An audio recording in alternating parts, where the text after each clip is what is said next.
नमस्कार, स्वागत है आप सभी का। मैं हूं आपके साथ श्रावणी पटनायक। बुलेटिन की शुरुआत करेंगे खबर देहरादून से, जहां अंकिता भंडारी मामले को लेकर उत्तराखंड में सियासत लगातार जारी है। सत्ता पक्ष और विपक्ष के नेता इस पर अपने अपने स्तर से तर्क दे रहे हैं। एक और जहां सत्ता पक्ष घटना के बाद से ही सख्त कार्रवाई की बात कर रहा है, तो वहीं विपक्ष ने इस मामले में लगातार सरकार को कटघरे में खड़ा रखा। उत्तराखंड के वरिष्ठ कांग्रेस नेता और पूर्व मंत्री हीरा सिंह बिष्ट ने अंकिता भंडारी के परिजनों को आर्थिक सहायता देने की वकालत की है। उन्होंने कहा है कि आर्थिक सहायता तुरंत दे देना चाहिए था, क्योंकि परिवार का सारा बोझ अंकिता के ऊपर ही था। उन्होंने इस बात को लेकर भी कड़ी प्रतिक्रिया जाहिर की है कि इस मामले की मांग होने के बावजूद अभी तक सीबीआई जांच नहीं कराई जा रही। इसके अलावा जिस वीआईपी को लेकर चर्चाएं हैं, उसका नाम भी उजागर नहीं हुआ।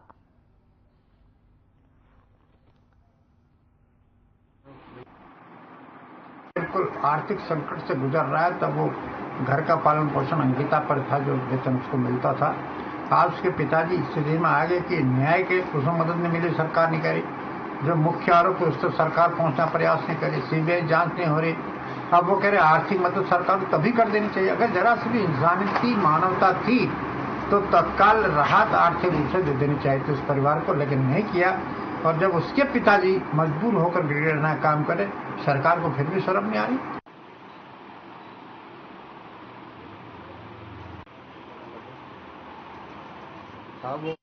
खबर बाजपुर से, जहां उधम सिंह नगर में भूमि बचाओ आंदोलन तेज होता जा रहा है। आंदोलन के 6वें दिन महिलाओं ने अनोखा प्रदर्शन किया।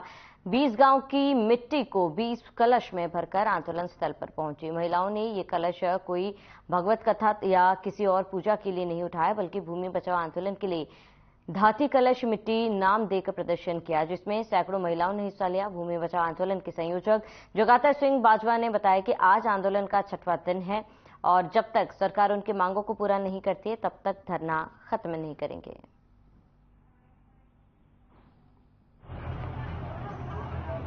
हमारी खबर बहुत है। जितनी संस्थाएं, आज 13 संस्थाओं ने हमें ज्ञापन दिए हैं और रोज का रोज हमारा हजूम जो है बढ़ता जा रहा है। यहाँ जगह नहीं आज रही, बारिश हो रही थी, लोग बाहर खड़े थे बारिश में। तो ये आंदोलन जो है ये नए से नया रंग बदलेगा। इसका हम ये जब तक ये हमारी मांग पूरी नहीं होगी तब तक ये आंदोलन जारी रहेगा, चाहे हमारी जिंदगी यहाँ बैठे रहेंगे। भूमि बचाओ आंदोलन का जो सत्याग्रह चल रहा है उसका 6वां दिन है और यहाँ हमारे जुझारू साथी रजनीश सिंह सोनू जी के नेतृत्व में ये सत्याग्रह चल रहा है लगातार। और आज यहाँ पर हमारे गांव की जो महिलाएं हैं वो धाती कलश लेकर के आई और वो मिट्टी है उसमें सारे गांवों की, जो सारे गांवों की एकजुटता को प्रदर्शित करती है। और जब 1 जून 2020 को ये शुरू हुई थी मुहिम। खबर देहरादून से, जहां बंटवारे का दंश झेल रहे देशवासियों को श्रद्धांजलि देने के लिए विभाजन विभीषिका दिवस को व्यापक स्तर पर मनाएगी बीजेपी सरकार। पीएम मोदी के नेतृत्व में 14 अगस्त को होने वाले इन कार्यक्रमों को प्रदेश में सफल बनाने के लिए 3 दिवसीय प्रदेश समिति का गठन किया गया है। प्रदेश मीडिया प्रभारी मनवीर सिंह चौहान ने जानकारी देते हुए बताया कि प्रदेश अध्यक्ष महेंद्र भट्ट के निर्देशों पर प्रदेश महामंत्री राजेंद्र बिष्ट को इस समिति का संयोजक बनाया गया। बता दें, प्रत्येक जिले में 2 कार्यक्रम तय किए गए, जिसमें एक मौन जुलूस तथा दूसरा ऑडिटोरियम फिल्म का प्रदर्शन होना बताया गया। प्रधानमंत्री नरेंद्र भाई मोदी जी के नेतृत्व में जब से केंद्र में भारतीय जनता पार्टी की सरकार आई है और जब हमारे दुर्भाग्यपूर्ण हमारे देश का जब बंटवारा हुआ, उस बंटवारे के बाद बंटवारे की दंश जिन लोगों ने झेला, जो हजारों लाखों लोग उस बंटवारे के दौरान मारे गए, उनको श्रद्धांजलि देने के लिए भारतीय जनता पार्टी पूरे देश भर में विभाजन विभीषिका स्मृति दिवस के रूप में इसको व्यापक रूप से मनाने जा रही है। खबर देहरादून से, जब बीते महीने मोटा ढाक में मालन पुल ढहने के बाद से भावर के औद्योगिक क्षेत्र समेत 35 गांव के लिए भारी वाहनों की आवाजाही शुरू हो गई। भारी वाहनों के साथ ही इस मार्ग पर स्कूटी, बाइक, कार, स्कूल बसों, ट्रकों का संचालन भी होने लगा। मालन नदी पर 300 मीटर पैच पर वैकल्पिक मार्ग बनाया गया। आपको बता दें, विधानसभा अध्यक्ष और स्थानीय विधायक ऋतु खंडूड़ी ने वैकल्पिक मार्ग को युद्ध स्तर पर बनाने के निर्देश दिए। साथ ही वे खुद मार्ग के बनने की हर दिन की रिपोर्ट भी ले रहे हैं। आपको बता दें, विधानसभा अध्यक्ष ने वैकल्पिक मार्ग को 21 दिनों के भीतर पूरा करने का लक्ष्य रखा था, जिसे समय अवधि पर पूरा कर दिया गया। वहीं उन्होंने कोटद्वार वासियों से अपील की है कि भारी बारिश होने पर इस पुल का इस्तेमाल न किया जाए, क्योंकि यह एक वैकल्पिक मार्ग है। वैकल्पिक मार्ग की सुरक्षा को देखते हुए 30 टन से अधिक भार वाले वाहनों को फिलहाल प्रतिबंधित किया गया।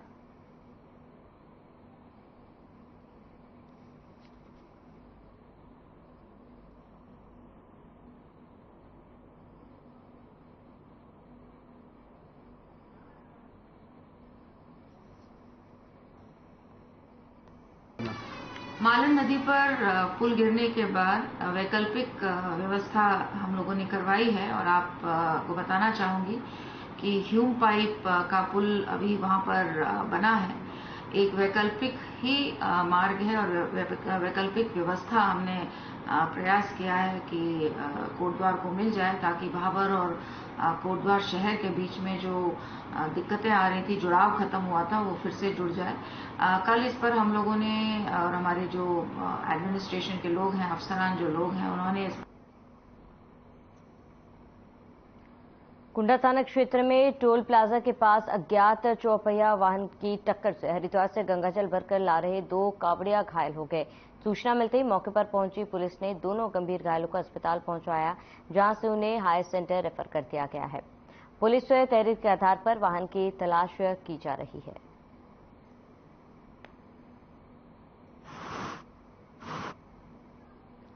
तो आरोपी की तलाश में पुलिस जुटी हुई है और ऐसे में सड़क हादसे में 2 कावड़िए घायल हो गए हैं, जिन्हें उपचार के लिए अस्पताल में भर्ती कराया गया, जहां पुलिस पूरे मामले की जांच कर रही है और आरोपियों की तलाश में फिलहाल पुलिस जुटी हुई है।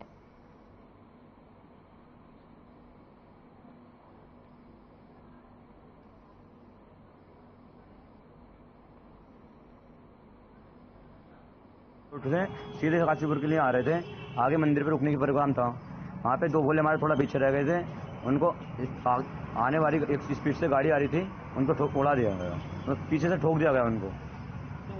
पुलिस उसी टाइम पहुंची थी, पुलिस ने उनको गंभीर रूप से घायल थे, तो पुलिस ने उनको भर्ती कराया था, लेकिन वहाँ से गायब हो गई थी। पुलिस को कोई आई नहीं थी अभी तक, बिल्कुल भी कुछ नहीं। कहाँ के रहने वाले? ये हम ग्राम मोहम्मद नगर, जिला रामपुर, तहसील सुवार, डाकखाना मुनावर।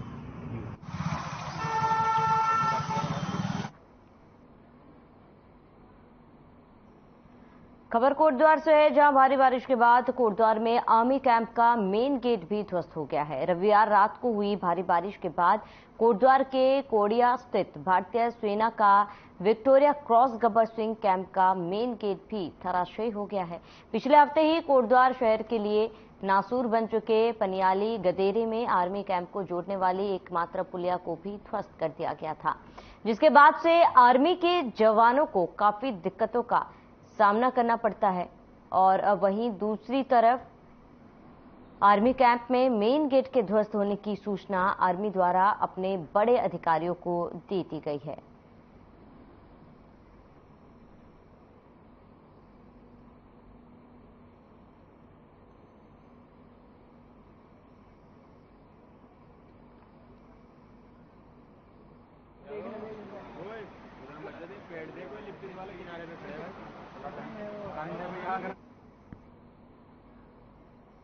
खबर कोटद्वार से है, जहां जिले के आसपास के क्षेत्र में आई फ्लू का प्रकोप तेजी से बढ़ रहा है। कोटद्वार के राजकीय बेस चिकित्सालय में पहुंचने वाले मरीजों में अधिकांश मरीज आई फ्लू की बीमारी से पीड़ित है।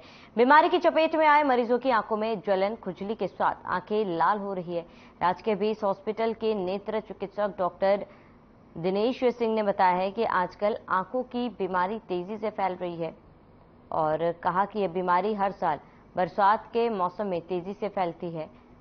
यह बीमारी संक्रामक के कारण होती है, जो हाथ मिलाने व गंदगी से भी फैलती है।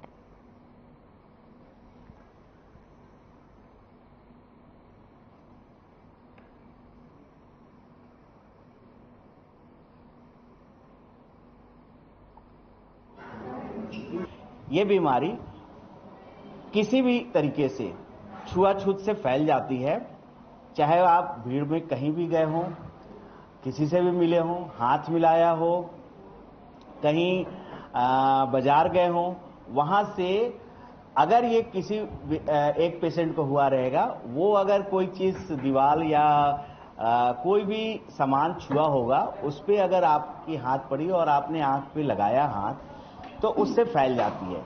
ये भ्रांति थोड़ी है कि हवा से हमारे आंख में देखने से फैल गई, मैं किसी के आंख में देखा और उससे हो गई, ऐसे नहीं होती।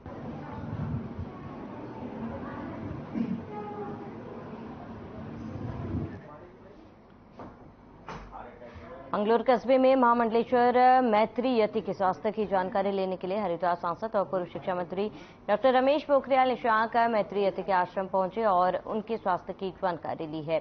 वहीं हरिद्वार सांसद निशंक पोखरियाल के साथ बीजेपी जिला अध्यक्ष समेत कई बीजेपी कार्यकर्ता आश्रम पहुंचे हुए थे। साथ ही बता दें कि उन्होंने कार्यकर्ताओं के साथ केंद्र सरकार ने जो योजनाएं चल रही है और चला रही है उन सभी योजनाओं के बारे में जनता को अवगत कराया। उन्होंने कहा कि केंद्र सरकार द्वारा चलाई जा रही योजनाओं का लाभ जनता को मिल रहा है। हरिद्वार जनपद में कई योजनाओं का लाभ भी हरिद्वार की जनता को मिल रहा है। विकास तेजी के साथ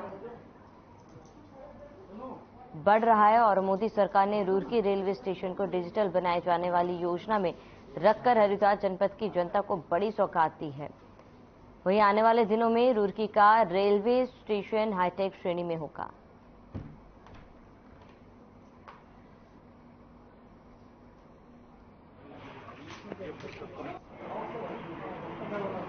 देखेंगे तो पूरे प्रदेश में सर्वाधिक लाभ मिला है हरिद्वार को। यदि मैं मंगलौर की ही बात करूं, जहां पर हम लोग यहाँ पर खड़े हैं, बैठे हुए हैं, मंगलौर में सबसे ज्यादा जनधन के खाते खुले, मंगलौर में सबसे ज़्यादा गैस कनेक्शन मिले, मंगलौर में सबसे ज़्यादा फ्री विद्युत कनेक्शन मिले, मंगलौर में प्रधानमंत्री आवास मिले। मंगलौर क्षेत्र में आप देखेंगे तो गरीब कल्याण के सर्वाधिक योजना मिले। मंगलौर में किसान सम्मान निधि सर्वाधिक मिली है, किसानों का सम्मान हुआ है।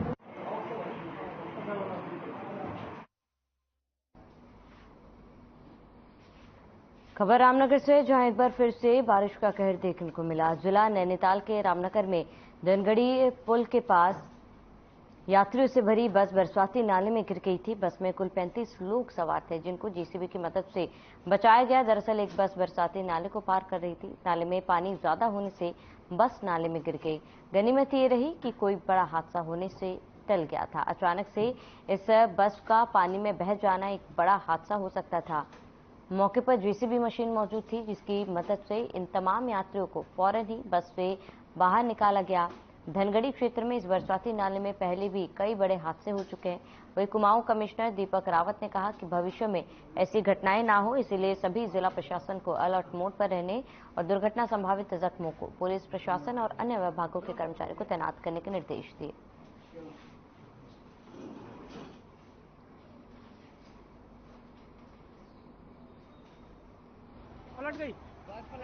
अब बचाओ उनको यार।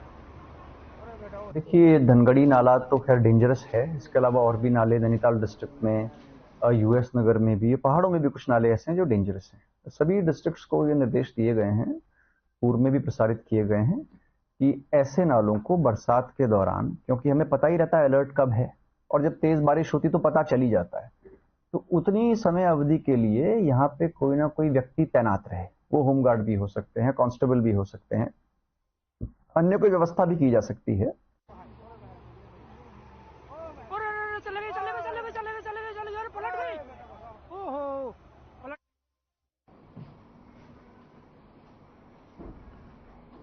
रुद्रपुर कोतवाली पुलिस ने चोरी की 10 मोटरसाइकिल के साथ 3 आरोपियों को गिरफ्तार किया। जिले के एसपी क्राइम चंद्रशेखर धोड़के ने बाइक चोरी के मामले का रुद्रपुर कोतवाली में खुलासा किया। आपको बता दें कि रुद्रपुर कोतवाली पुलिस के द्वारा मोटरसाइकिल चोरी की घटना को अंजाम देने वाले 3 आरोपियों को गिरफ्तार किया है। वहीं पुलिस ने तीनों आरोपियों की निशानदेही पर बस चोरी की मोटरसाइकिल को बरामद किया और पुलिस पूछताछ में आरोपियों ने बताया कि उधम सिंह नगर जनपद के अलग अलग क्षेत्रों से बाइक चोरी की घटना को अंजाम दिया करते थे और बाइक को चोरी करने के बाद उत्तराखंड सहित उत्तर प्रदेश में कम दामों में बेचने का काम किया करते थे। पुलिस ने तीनों आरोपियों को बाइक चोरी के मामले में न्यायालय में पेश किया। जहां से आरोपी को जेल भेजने की कार्रवाई की गई है।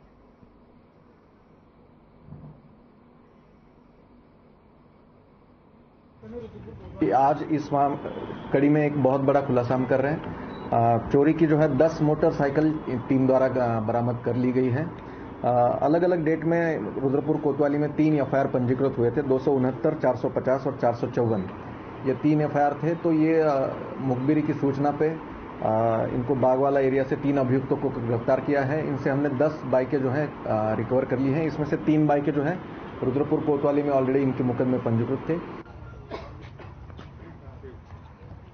रुद्रपुर कोतवाली में मौजूद हूं और आपको बता दूं पुलिस की लगातार इसके बाद एक कार्रवाई जारी है। लगातार टीम में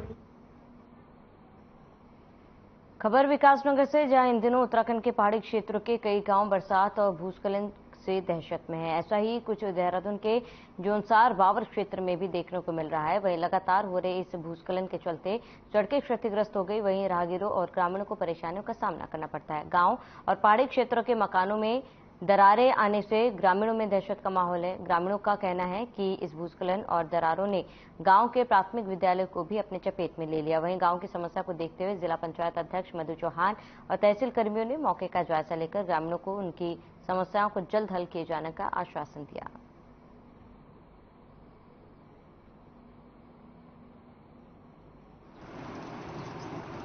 हमने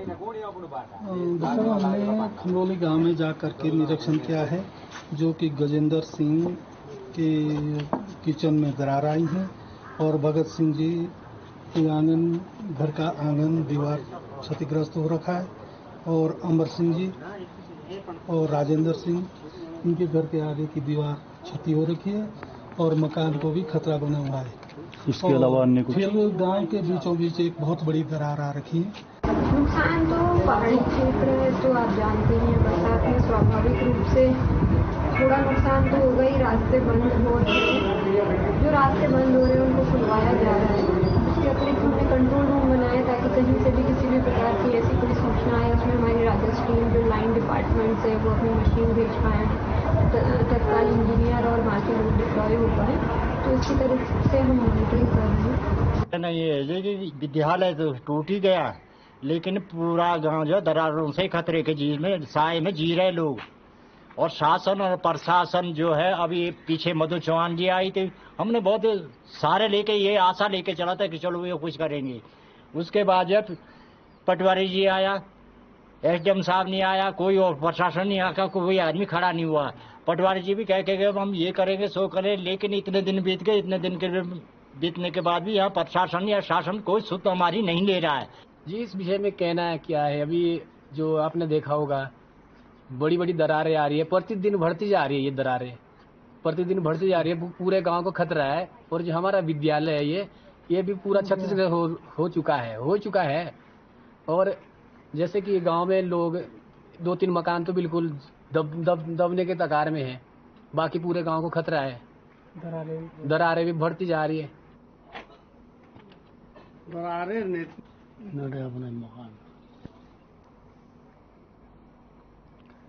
उत्तराखंड में कांग्रेस पदयात्रा निकालने जा रही है, जिसमें अंकिता हत्याकांड, महंगाई, बेरोजगारी सहित विभिन्न मुद्दों को उठाया जाएगा। वहीं कांग्रेस की पदयात्रा में वरिष्ठ कांग्रेसी नेता राहुल गांधी भी शामिल होंगे। प्रदेश कांग्रेस कमेटी के अध्यक्ष करण महारन ने बताया कि पदयात्रा को लेकर सोमवार को बैठक की जाएगी और बैठक में एआईसीसी सदस्य, पीसीसी सदस्य, विधायक सहित कांग्रेस के वरिष्ठ नेता और पदाधिकारी बैठक में मौजूद रहेंगे।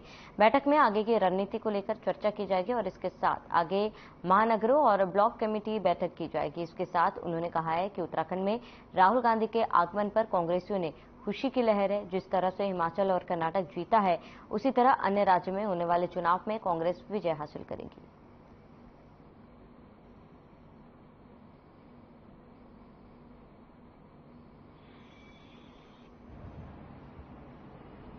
एक 7 तारीख को इसको लेकर बैठक है, जिसमें हमारे सभी वरिष्ठ नेता, एआईसीसी के मेंबर, पीसीसी के मेंबर, एमएलए और कैंडिडेट्स, पूर्व मंत्री इत्यादि सभी को बुलाया गया है। वो उसमें सम्मिलित रहेंगे, स्वयं प्रभारी जी इसमें रहेंगे और उसमें तय होगा कि हमने आगे की रूपरेखा क्या करनी है। कुछ फिर छोटी बैठकें भी होंगी, जैसे जिला स्तर पर जिलाध्यक्षों की बैठकें हैं, महानगरों की बैठकें हैं, उनमें अपने ब्लॉक में मीटिंग्स लेनी है, किस तरीके से उसको पूरा हम फ्रेम करेंगे और ज़्यादा से ज़्यादा पब्लिक तक राहुल गांधी की बात को हम पहुंचा पाएंगे और कैसे हम नफरत को हटाने के लिए मोहब्बत को जीता पाएंगे। देहरादून के हरावाला रेलवे स्टेशन के पुनर्विकास कार्य का शिलान्यास आज प्रधानमंत्री नरेंद्र मोदी ने वर्चुअल माध्यम से किया। इस दौरान पीएम मोदी ने जनता को संबोधित भी किया। रेलवे की ओर से हरावला रेलवे स्टेशन पर शिलान्यास कार्यक्रम का आयोजन किया गया। आपको बता दें कि रेलवे की अमृत भारत स्टेशन योजना के तहत देश के 508 स्टेशनों का पुनर्विकास किया जा रहा है। इसमें मुरादाबाद मंडल के 12 स्टेशन शामिल हैं, जबकि इसमें देहरादून का हरावला और हरिद्वार का रुड़की रेलवे स्टेशन और नैनीताल जनपद का लालकुआं स्टेशन भी शामिल है। 30 करोड़ की लागत से देहरादून के हरावला स्टेशन का, 29 करोड़ की लागत से हरिद्वार के रुड़की रेलवे स्टेशन, 25 और 23 करोड़ की लागत से नैनीताल जनपद के लालकुआं स्टेशन का कायाकल्प होना है। इस अवसर पर राज्यपाल सेवानिवृत्त lieutenant general Gurmeet Singh, CM Pushkar Singh Dhami समेत कई मंत्री मौजूद रहे।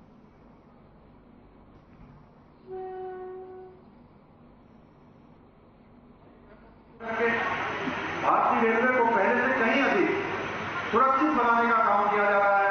वहीं दूसरी ओर भारतीय रेलवे की रफ्तार भी पहले से कहीं अधिक बढ़ गई है। आत्मनिर्भरता और आधुनिकता के प्रतीक चिन्ह के रूप में अभी हम सब भूलेंगे, कुछ दिनों पहले की बात, मई के माह में हमको देहरादून से दिल्ली के लिए वंदे भारत एक्सप्रेस मिली। मेक इन इंडिया जैसी ट्रेनें आज रेलवे नेटवर्क का हिस्सा बन रही हैं। ये फिर सिद्ध कर दिया मोदी जी ने कि उत्तराखंड से उनका कितना लगाव है। शायद कोई प्रधानमंत्री इतना उत्तराखंड आया होगा। आज डबल इंजन की सरकार लगातार उत्तराखंड के विकास के लिए काम कर रही है। उसी कड़ी में आज माननीय प्रधानमंत्री द्वारा जो रेलवे स्टेशन का वर्चुअल शिलान्यास किया गया, मैं माननीय प्रधानमंत्री जी का उत्तराखंड की जनता की ओर से वंदन करता हूं, स्वागत करता हूं। कभी किसी ने कल्पना करी कि क्या कर्णप्रयाग तक रेल पहुंच जाएगी? आज आपके आशीर्वाद से कर्णप्रयाग तक रेल पहुंच रही है। कभी आप कोई कल्पना कर सकता है कि 2.5 घंटे में दिल्ली से हम यहां पहुंच जाएंगे? मैं कल दिल्ली जब चला बीजेपी ऑफिस से तो 3 घंटे 50 मिनट में यहां पर था। जो एलिवेटेड रोड बनने जा रही है, 2.5 घंटे में यहां पर पहुंचेंगे।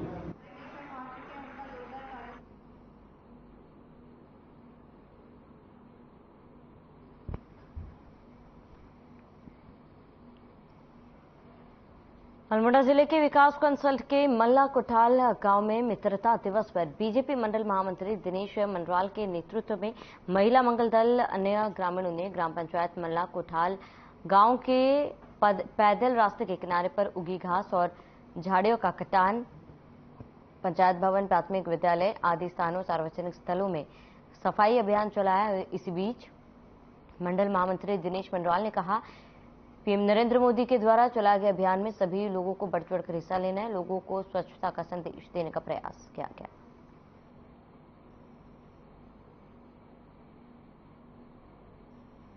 स्वच्छता दिवस के उपलक्ष्य में ग्राम पंचायत मल्ला कोठल गांव में सफाई अभियान चलाया गया, जिसमें समस्त मल्ला कोठल ग्रामवासियों ने अपना यहां पर संपूर्ण योगदान दिया। मैं उनका बहुत बहुत आभारी हूं, बहुत बहुत धन्यवाद करता हूं।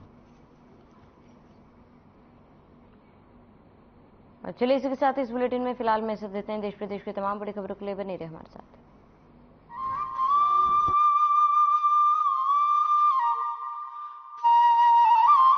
Fast. I can make dosas faster. Must be